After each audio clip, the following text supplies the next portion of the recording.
The colonial project, yes, was about taking the wealth, the mineral resources of the country, and that you could get back if you grow enough courage, by the way. But what is it that makes us not grow sufficient courage to take back what is ours? It is because the colonial project took much more than money from a black person. It took away our humanity.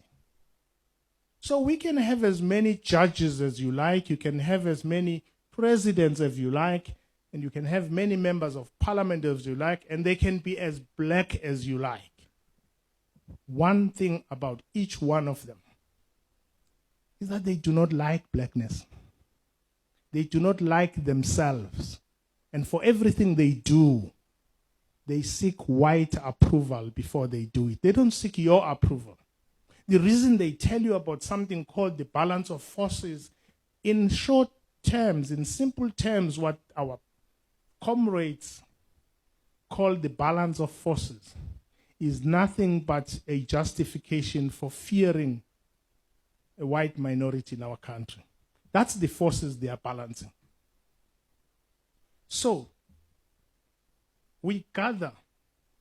NgesiZulu sikubiza ukuzobhonga emswaneni. Laba bazi isiZulu bayazi ukuthi ngisho ukuthini.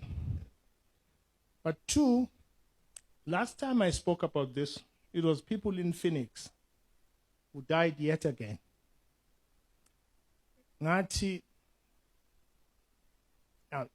lesisho sesiZulu si deep singifaka in trouble because people say I'm asking for revenge, which I am asking for. Sithi akukho zinyane lemvubu ladliwa zingwenya kwacweba iziziba. Now, of course, people literally think I'm asking for people to go out and kill others and revenge. No. I'm asking each one of us to make sure that the suffering, the death of people in Marikana, in Phoenix, in Guguletu, in Nyanga, in Langa, in Sharpeville, and everywhere else where an African blood has been spilled must not happen in vain. You may be next. You definitely may be next. And this is not a question that only black people must do. It's something that all of those who recognize humanity and human emancipation must do. And that doesn't have to be black.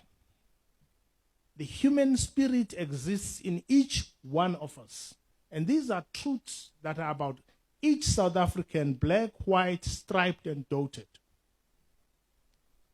And so I'm happy that I'm here today, but I'm unhappy that we're celebrating, we're commemorating something that shouldn't have happened.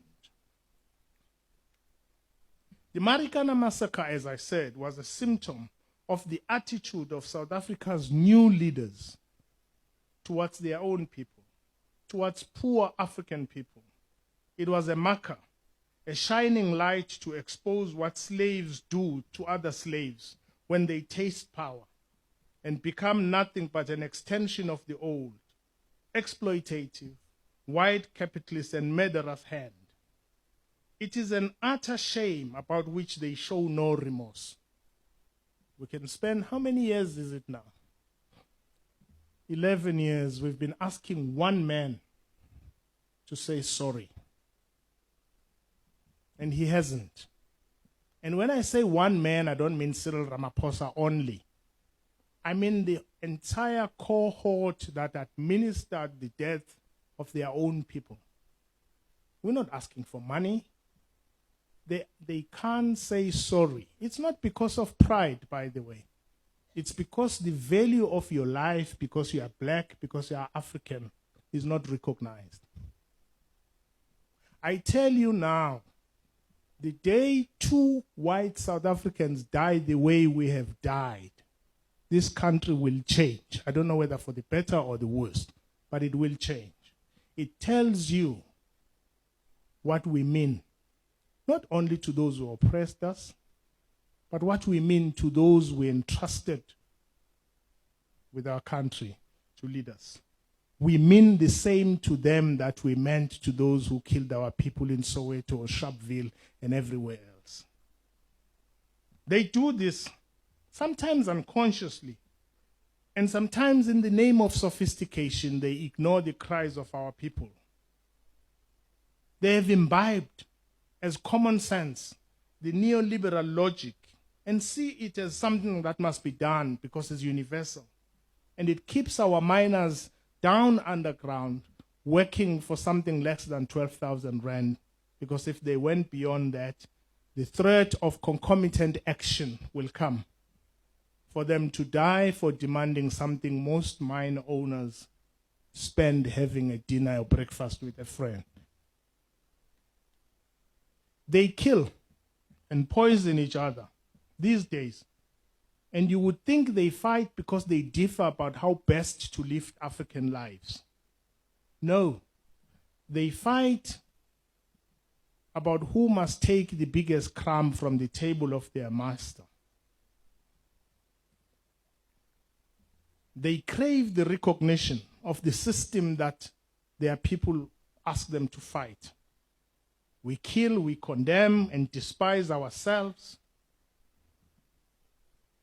In our tragic and contradictory quest to seek freedom, whose basis is the permanent happiness of oppressive classes that we hate. We are a pathetic lot, if we must admit. We are a pathetic lot because we are a majority that should not accept one woman, one African woman, one African man to go to sleep, to bed hungry. We shouldn't, if we valued our lives. And for that, I say we must seek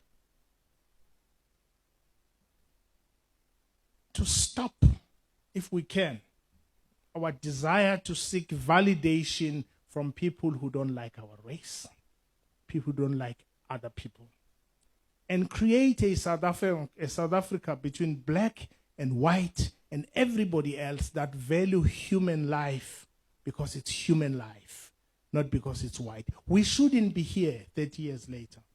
The Marikana massacre, therefore, is a symbol of our colonially learned attitude toward black lives. Our entire political settlement, I'm not being ungrateful when I critique this settlement, because we liked it. We were fooled to think it was something nice. We voted, we formed